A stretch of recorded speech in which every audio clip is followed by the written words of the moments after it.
I want to make sure that everybody stays off their phones for this panel. I know we all want to take pictures and video and all of that stuff, but he's going to get this on video. And at the end, I'm going to take a big group shot with everybody in here. And we're going to pop it up on the interwebs, and everybody's going to have it. But right now, I want to talk about, as the panel says, staying human, being an actor or a human being in the age of technology. Because the fact is, the more we have these gadgets to make our lives easier, the more that it's hard to stay one-on-one connected with people, right? And as a performer, especially, that's a really dangerous thing because our job is to connect with people. You know, our job is to stay connected to you as individuals, to be able to talk to you and reach you and help you experience things that you can't experience necessarily in your own lives without being filtered through this. If you're doing this while I'm doing a show, I can't see your face and I can't connect with you, right? That's going to be exciting. Let's put this away. So this is just going to be a basic open Q&A. It's not going to be like me talking at you. Don't worry, that was just, you know, a couple minutes of that. But first, let me give you a little bit of background because I know a lot of you. How many people here play Overwatch? Okay. So most of you know me from Overwatch, and that's why you're here. Awesome, that helps me out. How many people here are aspiring performers of some kind? Awesome. How many people are aspiring writers, producers, directors, something in the artistic field? How many folks are artists of some kind, visual artists? And how many people are interested in things like journalism or communications or anything like that? Okay, so every single person in this room, hi, come join us, grab a seat wherever you like. Every single person in this room, in one way or the other, is looking to do something that involves communication and connection, right? I, as an actor, started out doing musical theater. I fell in love with musical theater when I was actually smaller than I am now, which is hard to believe. So I started doing theater in my career. I went to Northwestern University. They don't teach you to speak there. I went to Northwestern University, got a degree from the School of Speech in theater, but it was a communications type degree, right? So you got to learn a little bit about communicating in all different venues. I mostly did theater for a while, and then by some gracious whim of fate, they started to let me do more things.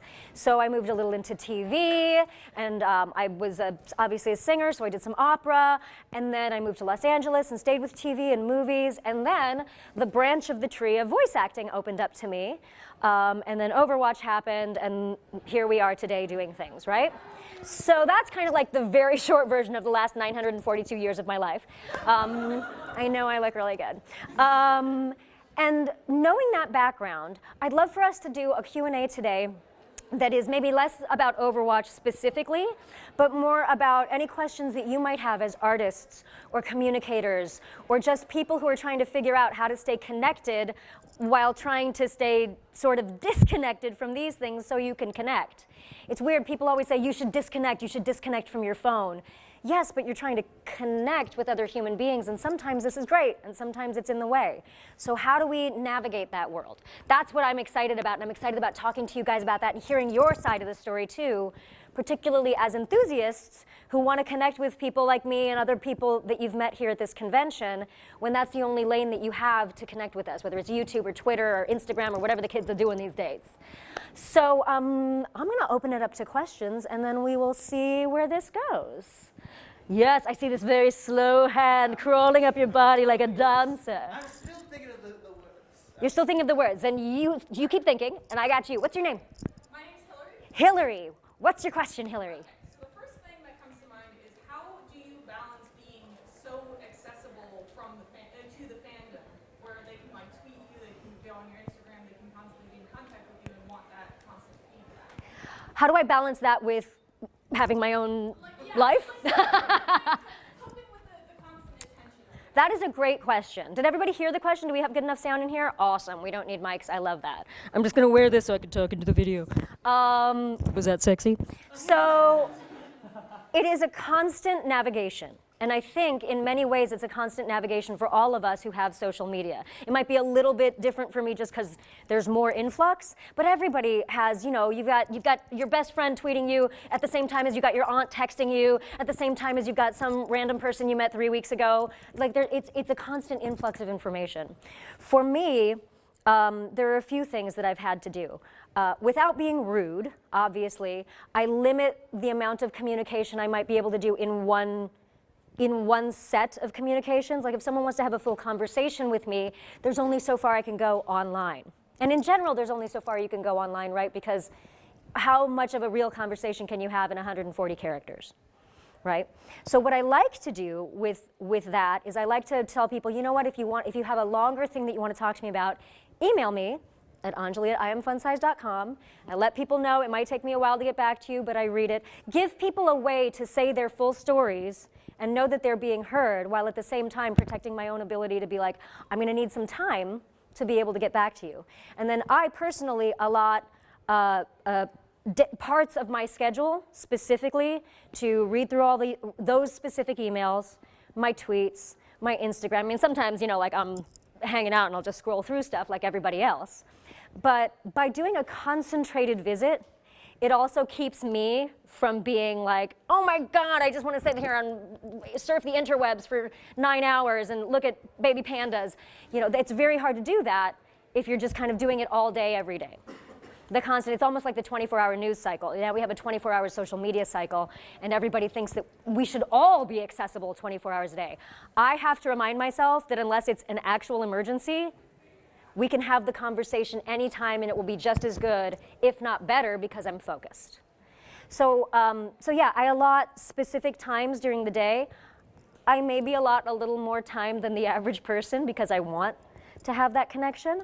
And I always hope that that people feel heard and feel connected with the things that we're talking about, and definitely not like, because there's never a pat answer, it's never anything like that, but I want to do it at a time that I'm focused and can focus on each person. So it might take me a week to get to people's messages, but I will get there. I mean, I actually have, I think this morning I had 150 emails left in the I Am Fun Size questions alone. And for those of you who don't know, I have a web series called I Am Fun Size, which is not about my height, although that's where the name came from. It's about the concept that we are all built for fun. We are all built to have lives that we enjoy and live to the fullest and get to feel everything, but sometimes we don't feel that way. Sometimes we feel small and sad, and sometimes we feel like we're taking up too much space in the world. Sometimes we're happy, sometimes we're down, that's life. So anything that I can do to help people make their lives fuller, make them and their lives fun size, that's what I try to put into that video series. So it's sometimes questions for other people, and it's sometimes, hey, don't you have to sneak in? It's good to see you. Oh, no worries, no worries. Emily, right? Yep, see? I got one name, you guys, I got one. I'm a winner.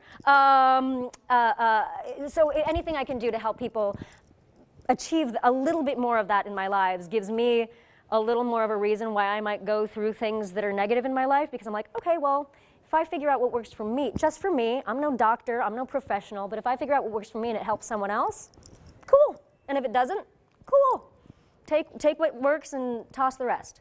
So I have that email, anjali@iamfunsize.com, which is specifically for people who are asking questions, or for, you know, mail from enthusiasts and community members. I hate saying fans because it's very one way. It's a word that it implies that we don't have a connection, which is weird. Like, we have to have a connection, we're talking. So yeah, does that answer your question? Okay. Yes, what's your name? I actually emailed you and said you were talking. See? I was like, are you one of the 150? Wonderful. I just want to say formally thank you. I just questioned about like how my size, I'm fun size. Yes, I remember yours, and how your size might be affecting how the world sees you, and the roles you get. I mean, there are so many. If you look at some of the greatest actors and actresses in the world, they worked with what they got. Dustin Hoffman is not a giant, and he's not a particularly classically good-looking human being, like classically handsome. He's very attractive as a person. It's his personality that don't worry about it. I mean, you can shut it off. Like, don't worry. I know. I saw you. Oh my God! Like, it's okay. We're not in a play. That happens in a play. You should feel bad. No, I'm just kidding. You know, he's not a classically, what the world considers classically, I'm a handsome actor guy, but because he has that incredible personality and talent that he has, people are drawn to him. That's what makes people sexy. Honestly, what makes people sexy is not this. That only goes so far. There are plenty of people that you maybe, you don't look at them and you're like, that's a gorgeous lady, or that's a great looking guy, and you say it in that voice. You might not actually see them like that, but something about them attracts you to them, and I think part of it is the acceptance of what this package, whatever it is, the acceptance of what that is, and the using it to its fullest ability of engaging in life. People who do that, and not just engaging in life in like a happy way, but engaging in life like all of it, the scary, the sad, the exciting, the happy, all of it. There's a reason that we can experience all of those things. There's a reason we have all of those emotions. It's because we're built to. And no emotion is going to kill you if you ride it out, if you just let it go. They change. The moods and emotions are not a thing. Someone said to me once, your feelings are not your truth unless you decide it. And I was like, oh, that's actually, yeah, because it's a feeling. I'm taking a sentence, I'm taking a thing that happened and deciding how I feel about it, but that's the feeling. This is the thing that happened, right? That was my armchair psychology. I'm not a doctor, don't take any medical advice from me.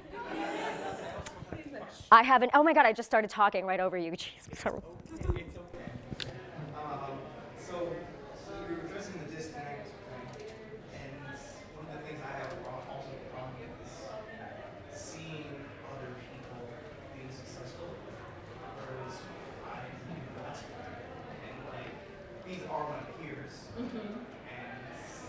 they're I'm in the I do some image and voice acting, and you can see a bunch of people just posting, oh, I just got cast in this indie game or visual animation. Thank you, Facebook.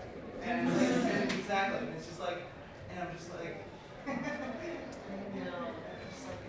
it's hard to walk away. It is. It's a very tricky thing, really, whether as a performer or as a human being in the age of social media, not to look on Facebook or Instagram and immediately compare your experience of life at the moment to what someone else is experiencing in a picture or in a post. I'm going to use I'm going to tell you a story to kind of, a little bit of analogy. I was on a vacation. I was on a vacation in Hawaii.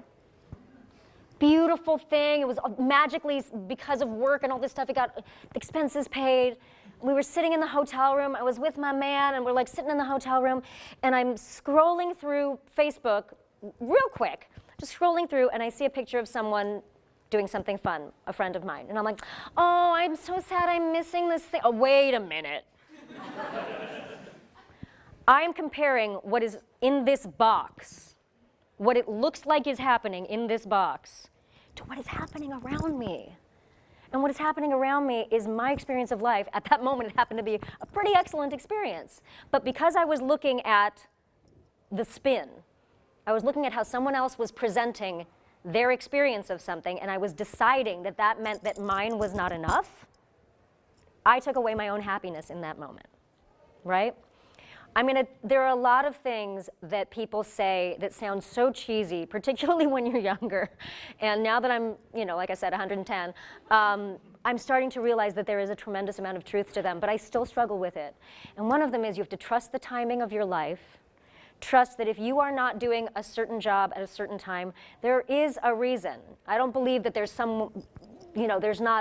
I personally don't believe that there's, a grand puppeteer telling me there's a reason. I will find the reason later. I will make there be a reason.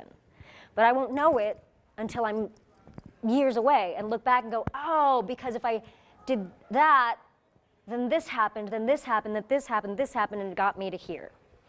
So the best thing that I can offer you to do is not worry about what you don't have, but focus on what you do and enhance that to the best of your ability.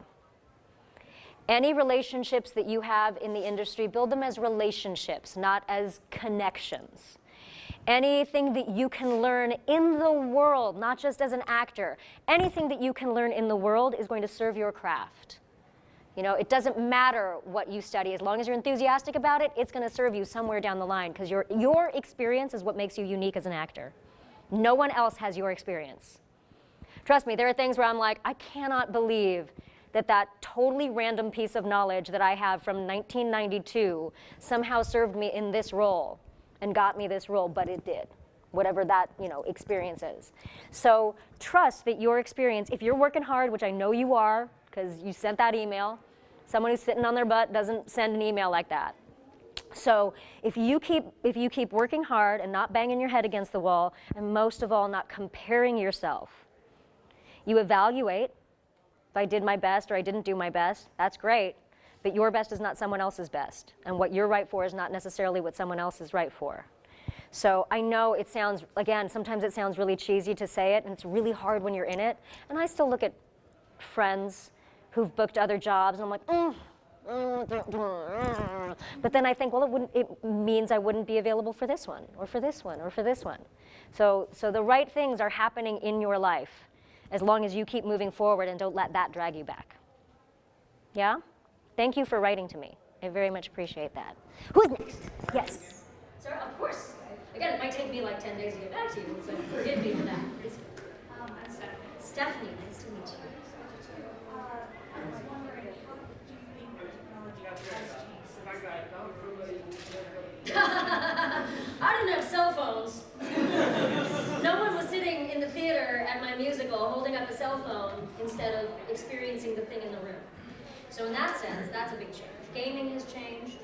The ability To interact in gaming has come along, where when I was a kid, when I was your age, when I started, it was a very one-way thing. It was your individual experience. Now people actually can build relationships thanks to the interwebs and thanks to games like Overwatch, where you're playing with other people all over the world.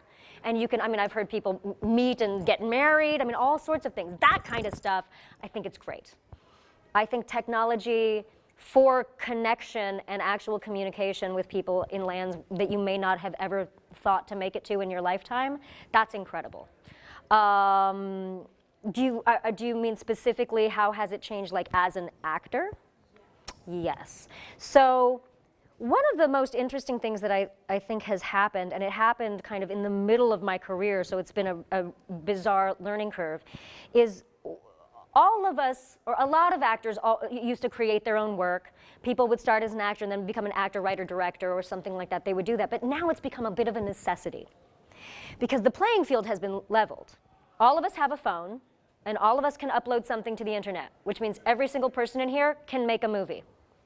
Every single person in here can create a web series. Every single person in here can audition for a musical in New York while they're in Los Angeles because we can email it. All of those things have made it easier to be in this field, but as a professional, it means there's more work to be done. It's sort of expected of you to be able to do more than one thing now. Before, I used to say, before Triple Threat felt like actor, singer, dancer. I had that down. Now it's actor, writer, producer, actor, director, writer, things like that.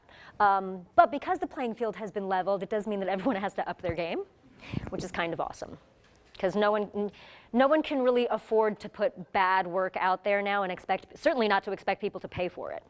Because there is some great free stuff out there, So, and with Netflix and Amazon, people are able to do incredible shows in short periods of time and move on to the next job, which is also a great thing. So, pros and cons, lots of pros and cons. Yeah, sure, yes. What's your name? My name's Terry. Terry? Terry. Nice to meet you, Terry. Okay, so kind of going with some of the ideas of,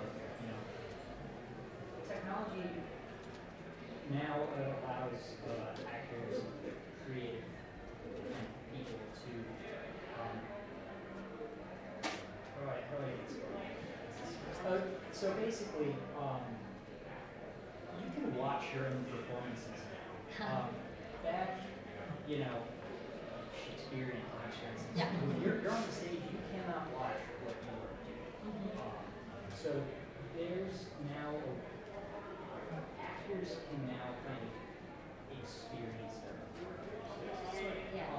So I was just wondering, as someone who has had a broad variety of experience as actors, what is that kind of like? Seeing yourself like becoming somebody else or doing something that, didn't happen in our actual life, but is What's something that? that, yeah, but like what is I it? think I understand the question. So, first of all, I never watch my own stage performances, even if they've been videos, because you're Stage performance is not about what comes through the camera.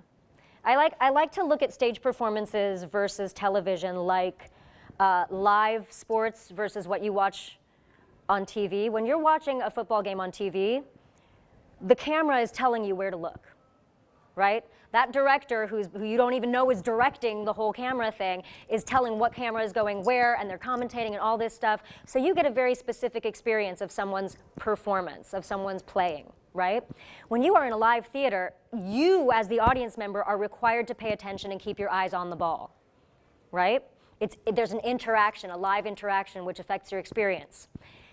When you video that performance and you're videoing the whole stage, it doesn't do the same thing. It just doesn't, because you don't have that interaction in the same room. So I never watch my stage performances because it hurts my feelings and makes me hate myself and wish I was a doctor. Because I'm not experiencing the thing, right? And no matter what I do, I will never experience one of my performances, even if it's a TV performance made for camera or a film performance or anything like that. I will never experience it the same way someone else does, because I know what went into it. I might like certain things and not like certain things, and more often than not, I'm like, oh, I'm not going to tell anyone how much I don't like that, because maybe they liked it. And it's not my job to tell other people their experience, right? That's my own thing. But what has been helpful about that, I will say, about being able to watch your own stuff, once you get over, it's like when you listen to your voice on your outgoing voice message, and you're like, oh my God, that's what I sound like. But then you get used to it. And then you understand that's what you sound like to the world. That's what has happened over the course of time with me. Like, I watched myself on TV or video or whatever the first times, and I was like, oof, God, pick another field. But then you start using it as an evaluative tool. Is that a word? Evaluative? It is now. And you start using it as a tool to be like, okay, that worked, that did not. You stop seeing yourself as this thing you need to judge, and you start paying attention to evaluating the effectiveness of the performance. So it no longer becomes about me, which is a tremendously freeing thing. Going into auditions and recognizing that it's actually not about me, it's about the product that I am bringing into this world. Is this yours, honey? Don't lose this. Oh my God. There you go. It's not about, no one's judging me. I'm fine. I'm a good person for the most part, and no one's judging my personal being. But whatever product I am walking in with, whether that's the talent that I offer or the look or whatever, that everybody has to evaluate in order to give me a job or in order to enjoy my performance. That's the thing that I try to look out for now when I'm watching those things back. And it's actually a really good diagnostic tool. I'm actually very grateful for it. Yeah, so it's gone from untenable when it first happened to now I'm like, okay, this is good, because if I'm okay with what's out there, chances are the audience is having a good experience. So I like using it as a diagnostic tool now. Yeah. Yes, very tiny, just tiny little hand in the back. What's your name? I'm Nori. Nori. I'm a Nice to college meet you. student. So Oh, excellent. What are you studying? I'm studying English and East Asian studies. So Yeah. I don't have time to play Overwatch. I actually haven't played Overwatch. That's yet. all right. I'm terrible at the game. I try so hard, and I'm just like, you know what? Stick to voice acting. Tell me, Maria, what was your question? Yeah, so I was just wondering, as someone who, I'm 21, so like I'm like super. Congratulations. Yeah. That's a good age to be. It's an enjoyable age to be. Exactly. So I was just wondering, as someone like you who grew up with face-to-face communication with most human beings, do you think technology is making us like go backwards in terms of communicating with other human beings? Because like, even though we can talk to like people like all over the world, like, do you think there's something that we are missing in when we just do not talk to each other face-to-face? Was anybody able to hear that? I think In some ways, yes. In some ways, no. I'm sorry, every single one of my answers is like, sort of. There are things about current technology that would enable us to connect with people so much more if we were to use them more frequently for that purpose. FaceTime and Skype are like the greatest thing ever, particularly if you're in a long-distance relationship. I highly advise it because you can have coffee with someone on the other side of the world. You know, I have friends that I rarely get to see that I can actually sit with and have a genuine conversation with. Now, how often do people actually do that? That's the question. How often do we remember that we can actually have one-on-one time with someone rather than really short amounts of time with 200 people on Facebook? I think the tricky thing about social media in particular, less technology and more like specifically social media, is that it's the sort of like more is more mentality. The more friends I have, the more people I talk to, the more likes I get, the more I have, it must be better. And I don't necessarily agree with that. I think quality really does matter, which is one of the reasons, going back to Hillary's question, I like to make sure that I take my time, and it's really hard, and not actually be like, 20 notifications, I gotta answer them all, no. Because then you don't take the time to really connect with people, you know, and know who they are. And that right there, it's a very double-edged sword, because it's great to be able to reconnect with like friends from high school that I didn't even remember they still lived nearby or whatever, but you have to choose your battles in terms of how much quantity over quality or quality over quantity you want to use. So on one hand, I think FaceTime and things like that are great because you can really connect with other people. I mean, I know people who've done auditions over FaceTime and Skype too, so as an actor, it's a great thing. Although there's a hilarious part of Master of None where he does one of those and it goes horribly wrong, so that could go horribly wrong too. But yeah, I think it's a double-edged sword. And I think it very much depends on how you wield it, and particularly for young people who, and younger than you, like high school and stuff like that. I think of growing up in the age of, I just want to be liked, and I just want to be accepted, and I just want to be part of the cool group.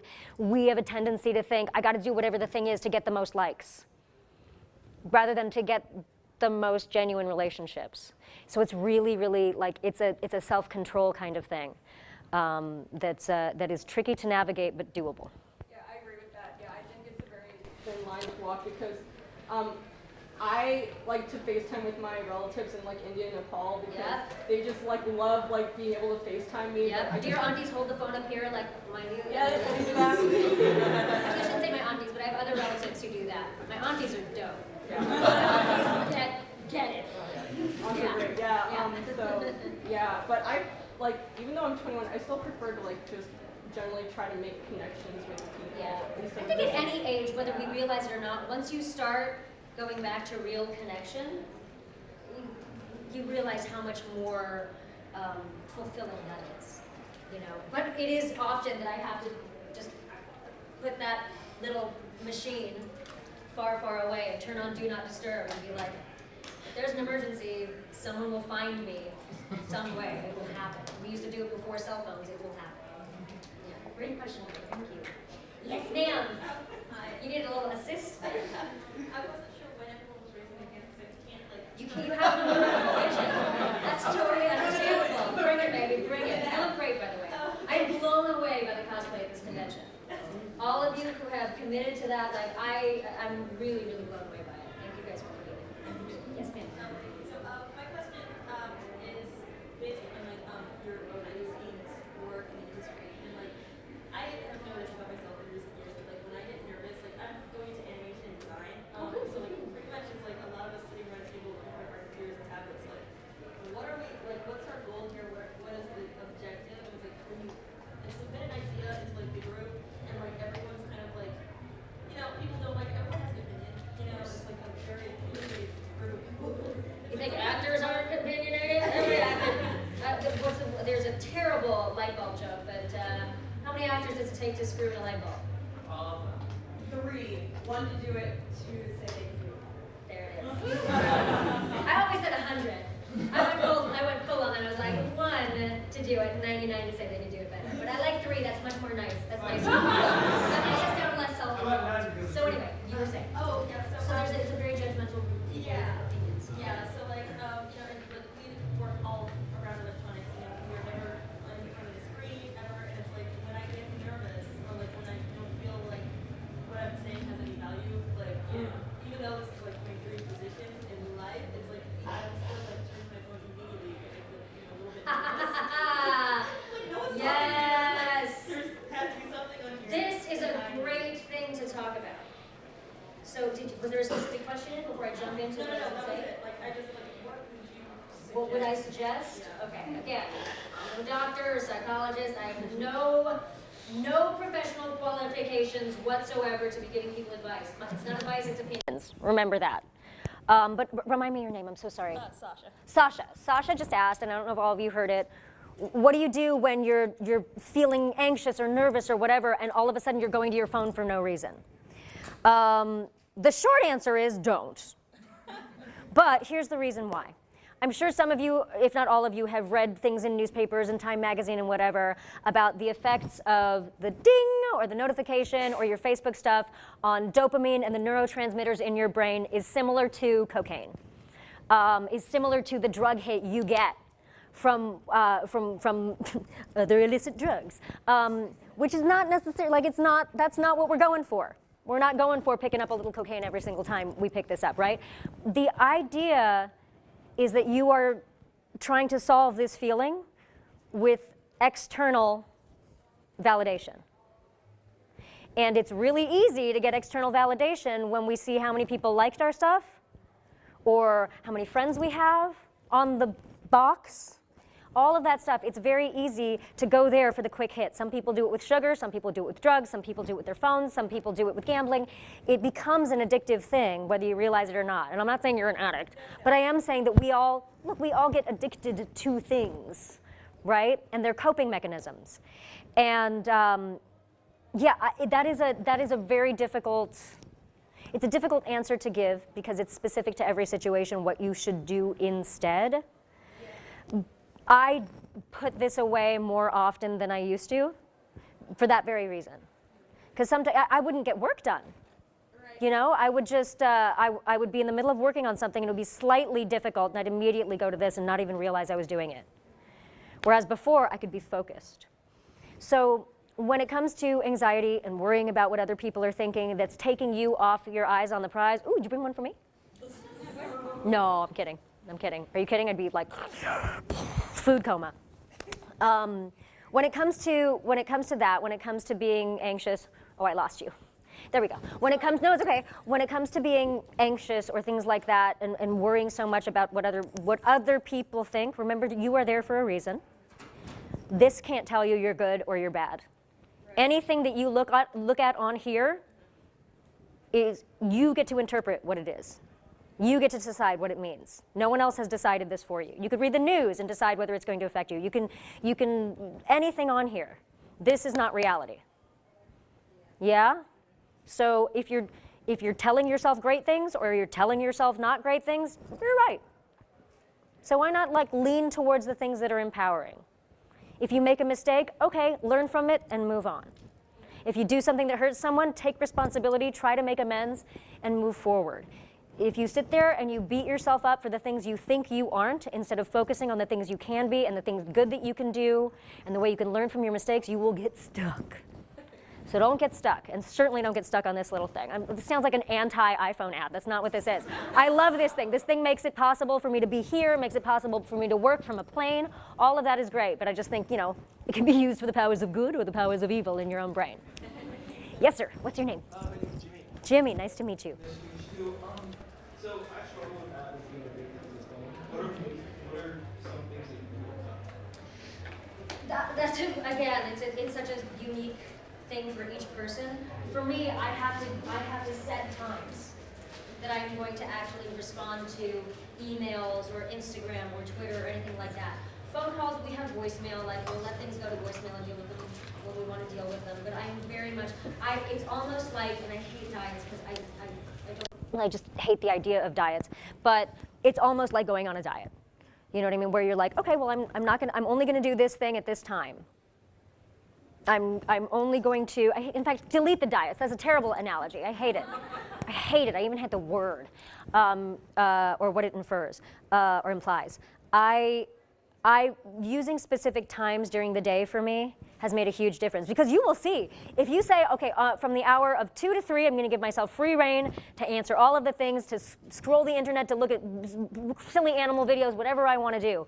I guarantee you, if you say that, at 1 o'clock, at 1:05, you'll be like, wait, but I want to check the thing, because we're so used to it.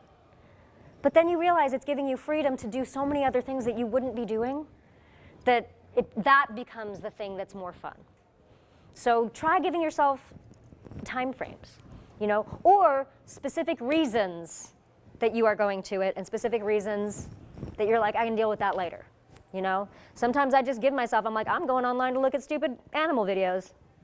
I don't feel bad about that. It's the same thing as taking a bath for me. Well, not like a shower. Just like taking a bubble bath. You know what I mean? Like, it's the same. Then it becomes intentional. And when you do it intentionally, it feels a little more empowering. Yeah.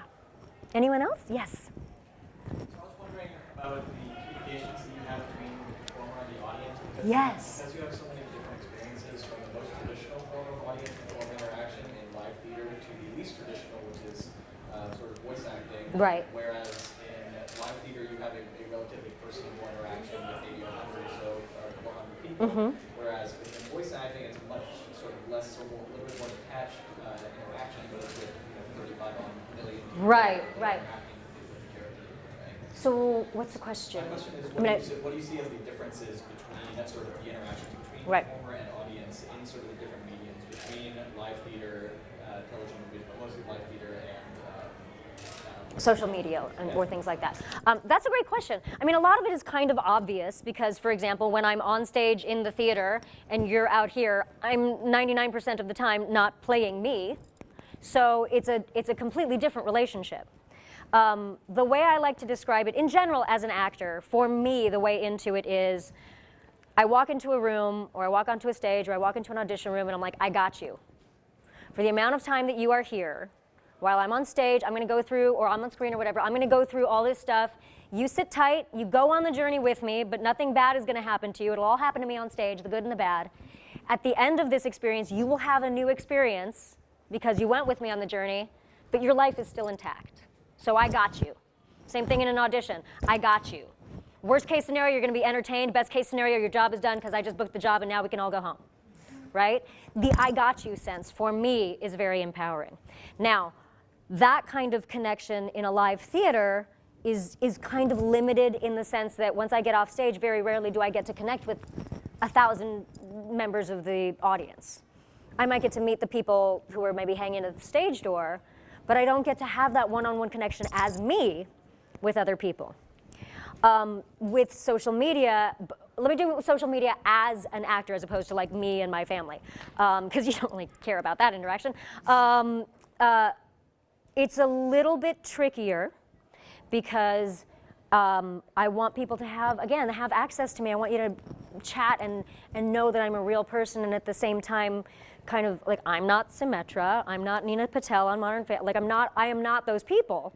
Sometimes people tend to blur those lines when you're on social media this way. So that's a little bit trickier. But I do love the chance to connect with the voice acting audience because of social media, because I wouldn't be able to. Traditional or not, whether you consider voice acting a traditional art or not, one way or the other, it's the connection with people outside of the art that is new. That's the part that's new. Being able to come to conventions and see each one of you face to face, it's a relatively new thing. Being able to tell people, just find me on Twitter. Send me your fan art, I want to see what you're doing, and being able to share that with people, that's new. And that's exciting for me. Because it wasn't until recently, relatively recently, I mean, I know it's been like, 10, 15 years, but it wasn't until recently that we had the ability to connect with our audience like that. So that, to me, is a really lovely thing. Getting to do panels like this, stuff like that, the fact that this can happen because the convention exists. I can put this whole video on the web and more people can have this hang with us because the interwebs exist. I just like saying interwebs, I think it's more fun. I know it's the internet, I'm not that dumb. So yeah, that to me is a bigger difference. There is if I may be slightly more transparent to you, there is a really lovely freedom in playing someone that's not me. And so there's also the joy of getting on stage and experiencing something that's not my life, even if I'm bringing my experience to it, but experiencing something completely different, I love that. I love taking a little break from being me. Not that it's a horrible thing. I'm enjoying my own company in general, but I love that, and that part I still relish about the acting experience. Being able to like take a trip outside of me and then come back. That's kind of fun too. Yeah. Yes, ma'am. Hi, I'm Wendy. Hi, Wendy.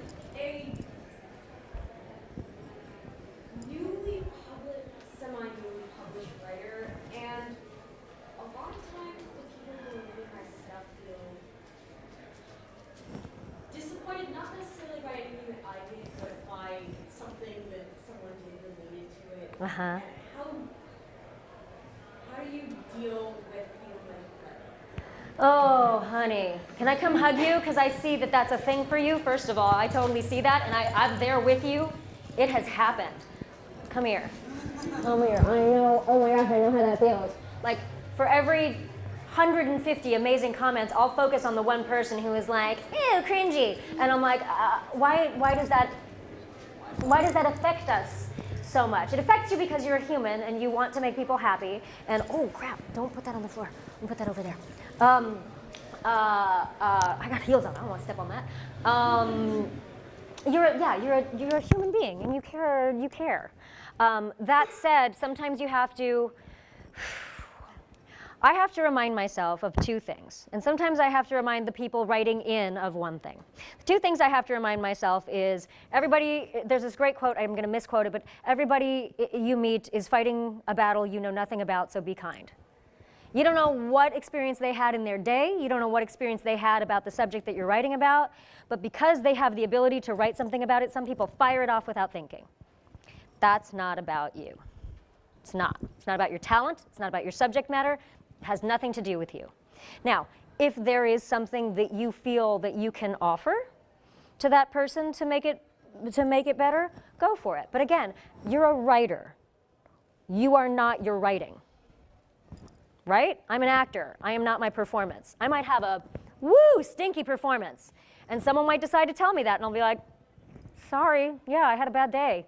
It feels awful, but you have to let yourself off the hook for moments like that because they're not about you.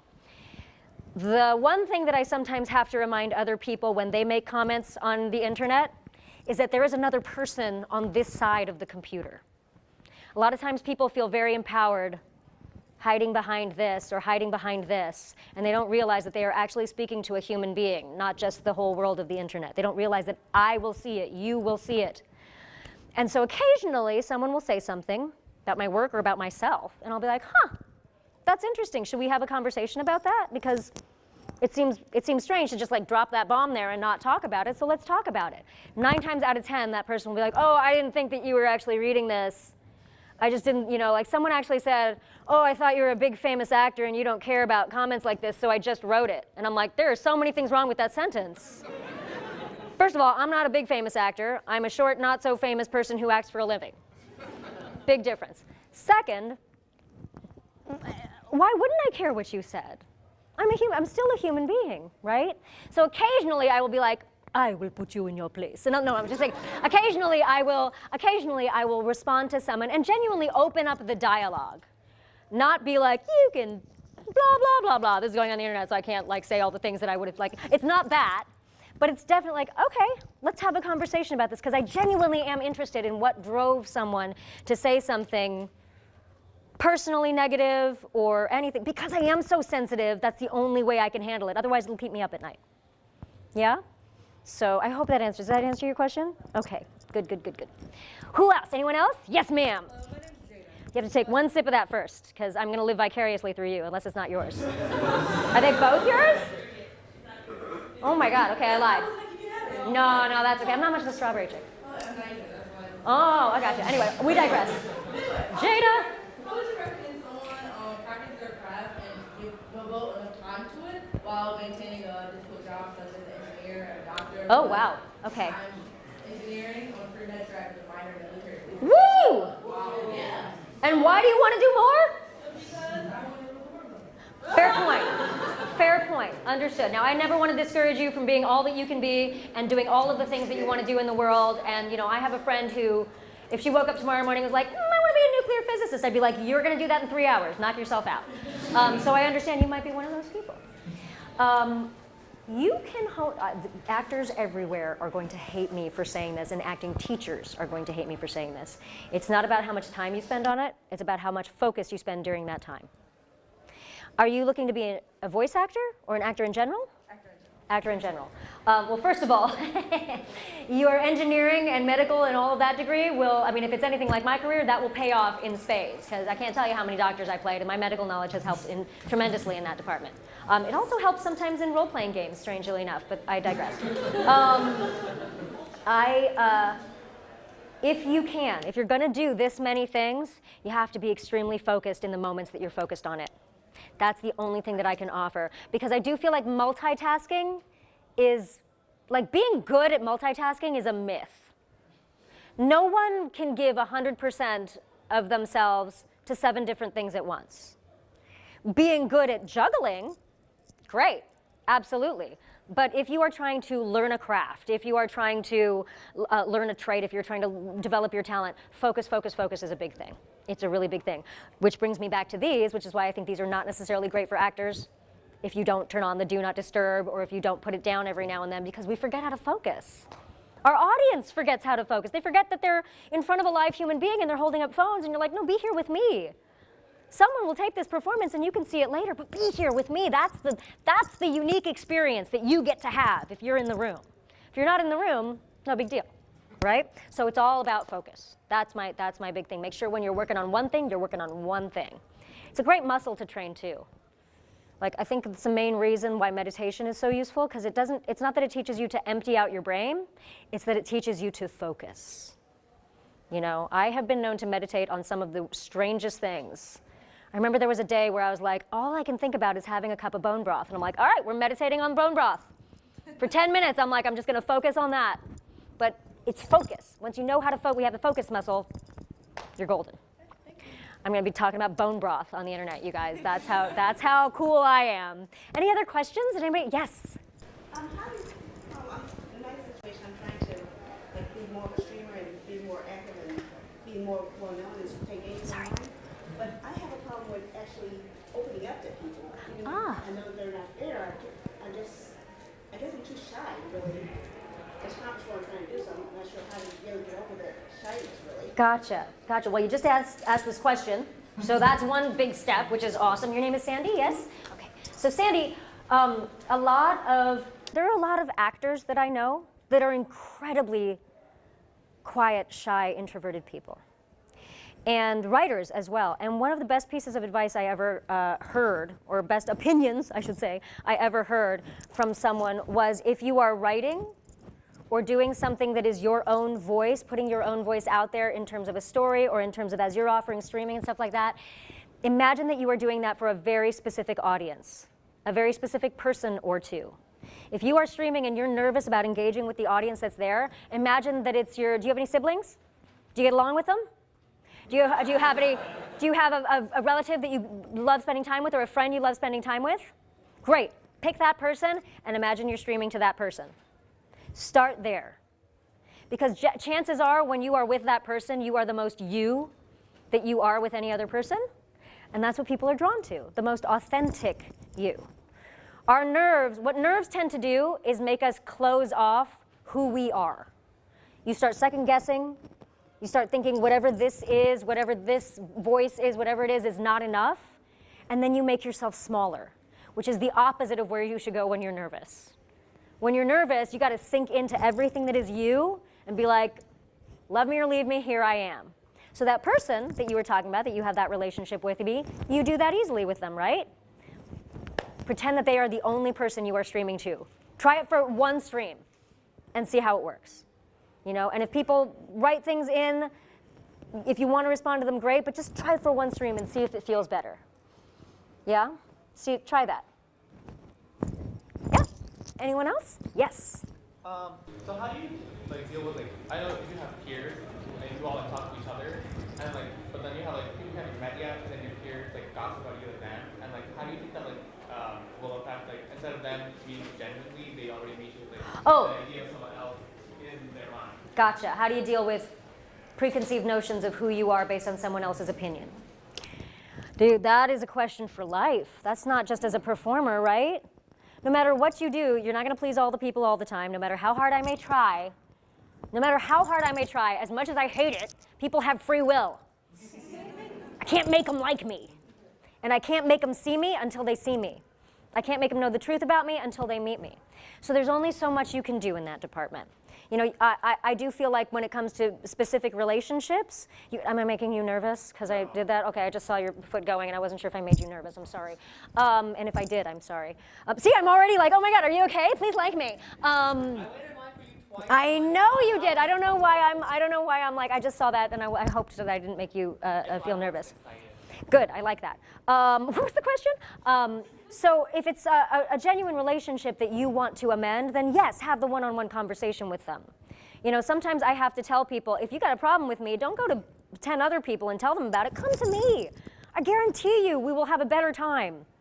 We will figure it out, or we won't, and we'll go our separate ways, rather than 10 other people being the receptacle for some kind of stress that they don't need.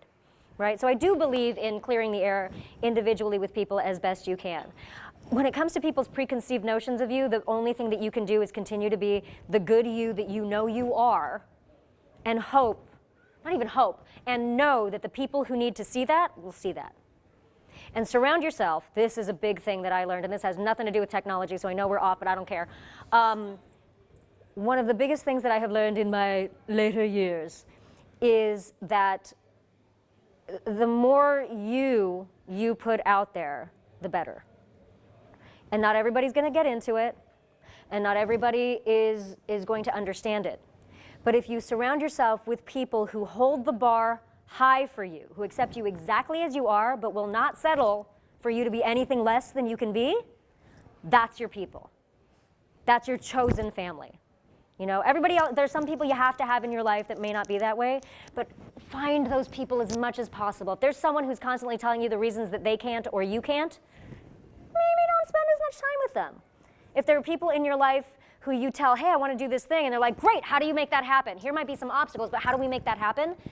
That's more your tribe, if you want to call it that. That's more your people. And then I think you will find that you won't care so much about those preconceived notions that are maybe negative or that you don't desire, because their opinions don't really matter. You know, if I talk like this, no one can hear me. Because you know what you are. Yeah? And I mean, you know what you are.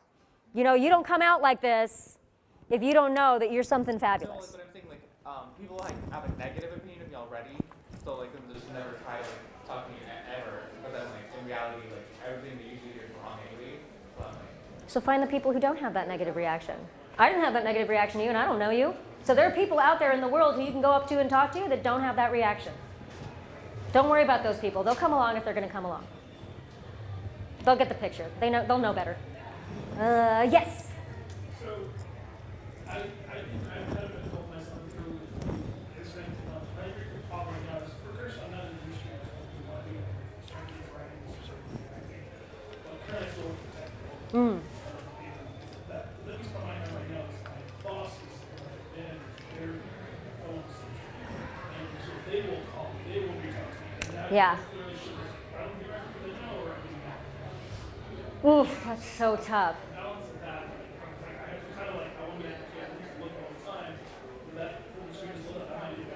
Right, right. It reminds me of The Devil Wears Prada, where the poor girl is like just attached to her phone because Meryl Streep won't leave her alone.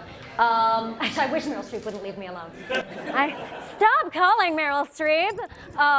That's a difficult one because you are in a position where your bosses have essentially put you on call.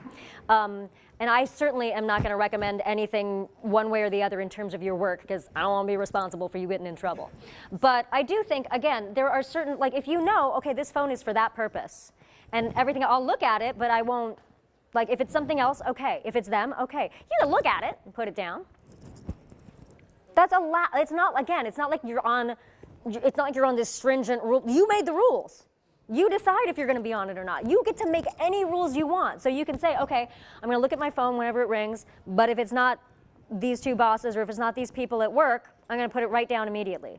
I don't care what else is on there. You can also select your notifications. You can also decide that those are VIPs or whatever is on the non-iPhone system. I'm sorry, I don't know anything about any other systems. You can select who are VIP is, so you'll see those messages and you'll see those texts come up, and then put everything else on Do Not Disturb. You can you set the rules. That's it. Yeah, see if that helps. I've done the same thing. Like I've got my agents and my family on VIP, and then everyone else, I'm like, I'll get to you when I get to you. Yep. Yes, sir. I have a question just about branding yourself online. Oh. Music, convention, or I feel like my audience kind of already brand certain type of things. They kind of fall into the segment where they don't like a certain thing in the post, they don't like music to go back to your conventions. Oh, don't you hate that? Yeah, so I just wanted to know. Look at me, I just recoiled like a vampire. So I just wanted to know how do you deal with not having to apologize to the contact? You don't apologize. And then how do you just keep going forward? One thing that you can do if you're genuinely worried about this and it's affecting, create a different channel. And it does mean starting from scratch. But if you're really worried about that, if you really have created this one genre that you are in and that audience expects that from you, find a different venue to do your other stuff. I have a friend like, oh, look at Jen Cohn. Jen Cohn is a good example of this. She does all of her Farah stuff is mostly on Twitter, and Fashion Dilettante, which is her fashion stuff, is all on Instagram. Now she kind of melds the two now because it's nice that the people have started to commingle, but it's a very cool way to make sure that each audience is pleased. So that's one option. But you can also say on your original channel, hey, I'm starting this new channel. If anyone's interested in checking out this other stuff, here are the links. Check it out. You know, it'll take a while to build because it's not your same audience. But you know, you can have a million different channels apparently nowadays. So maybe not a million. I don't know that that's true. Do not quote me on that. I can do one more question. Yes, ma'am. Go for it. I love your hair. Thank you. I'm Ann. Hi, Ann. Nice to meet you. And I had a sort of a question, a little bit more on how, when you were just sort of early starting on social media, how you sort of decided what to present to the world, I suppose. You know, it's one of those things where it's kind of interesting to think about like how much people really want to know, how much they really want to share. And there's a lot of sort of stuff about, you know, as some people said, building a brand, or just people are generally followers kind of like content, not like right. and not always just like your works, but just kind of like interesting tidbits about what's going Yeah, on. it's tricky because when I started the first big social media thing, I mean there was MySpace, but we're not going to count that because I didn't do, no, but we're not going to count that because when I did it, basically when I started on Facebook was way before I had as broad an audience. You know, so in the beginning you're like, I'm going to put everything out there. Here's all my stuff. I have never been the person who posts personal, difficult, sad things that aren't going to help someone else, because I don't think that that's necessarily a wise use of my social media. But I think making sure that you know the difference between private and secret, no one's going to get mad at you for having privacy. People want their secrets. That's what people dig for.